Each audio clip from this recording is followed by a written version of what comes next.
Hello, hello, hello. Welcome back to Zanthyst Gaming. We're in Alpha 19 and we've got a brand new base to show you guys today. This is a killing floor type base where you can throw Molotovs, pipe bombs, whatever down. You can shoot down, snipe down, that kind of thing. The zombies are going to run up this pathway, and because this area is elevated higher than the base floor, they're going to want to be standing here. This is like their goal area. This red area here is where they want to be.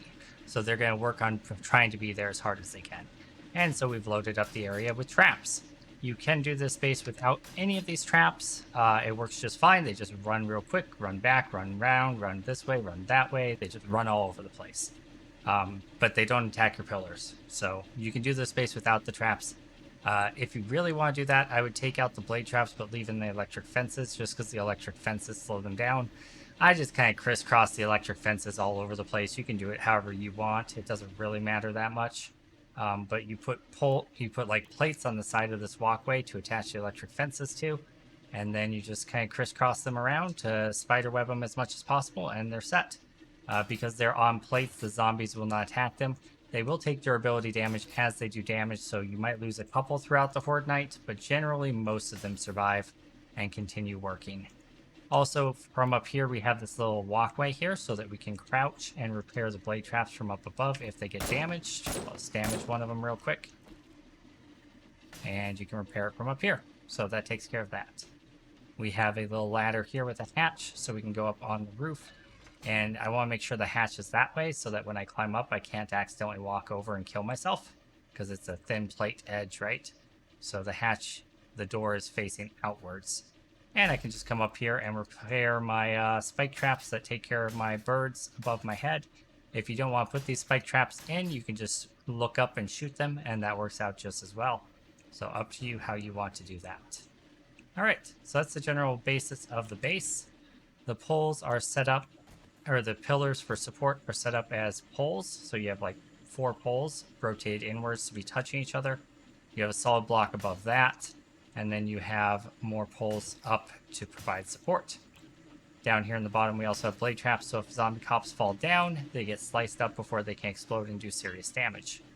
Zombies will sometimes attack these rock walls, but it's really not that big of a deal. You can replace the rock whenever you want. You can just craft stone by going in here and just typing in stone, make some destroyed stone, throw it in its place, and you're good to go.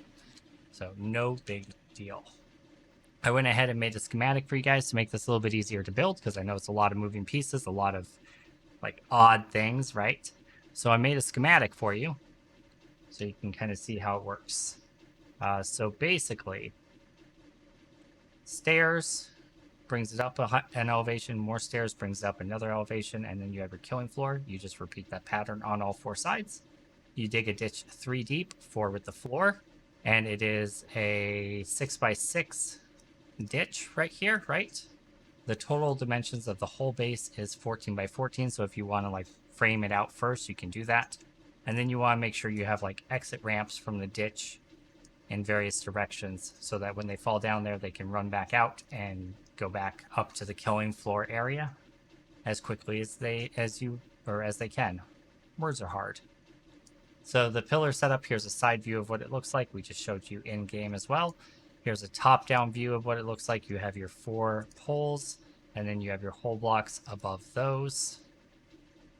Your 4 poles on the bottom are 2 high, and then you have a hole block, and then it's more poles up.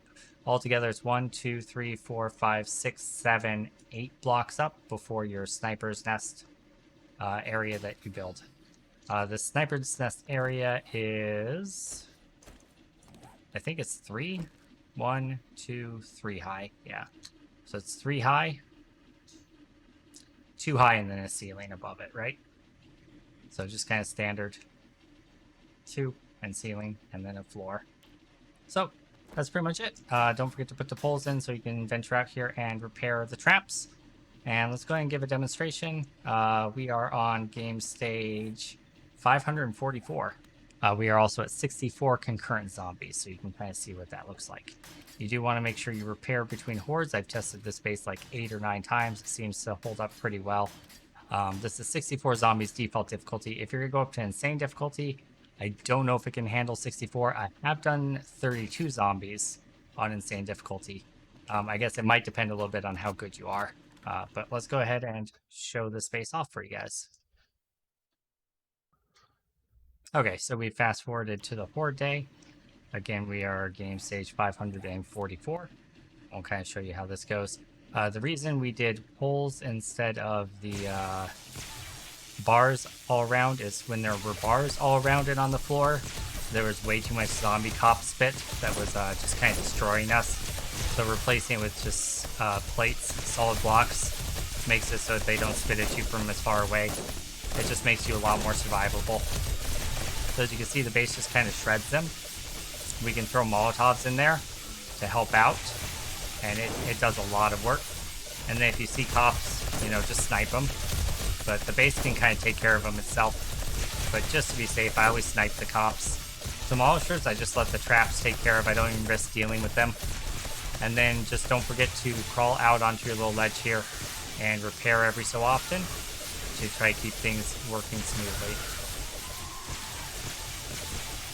Try to do that in between waves of cops, if at all possible. But yeah, as you can see, it works out really well. It is very efficient at killing, and you can make use of Molotovs. If you don't have the blade traps in there, you could use pipe bombs and grenades as well, and that would work just spiffy, honestly. It would work out really good. I just said spiffy. Don't judge me, it's been a long day. But yeah, so this is just basically how it goes. It's not hard at all. The acid can do some damage to things like spikes above you, but you're really pretty safe up here. So if you guys like this build and you want to see more, let me know in the comments down below. If you have a suggestion for what to name this build that you think is better than the killing floor, please let me know.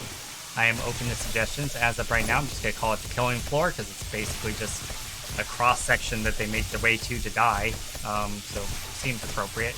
I was thinking about calling it the Red Cross because it kind of looks like the Red Cross symbol. But I didn't know if that would flag it on YouTube, so I decided not to do that. Yeah, it's pretty efficient.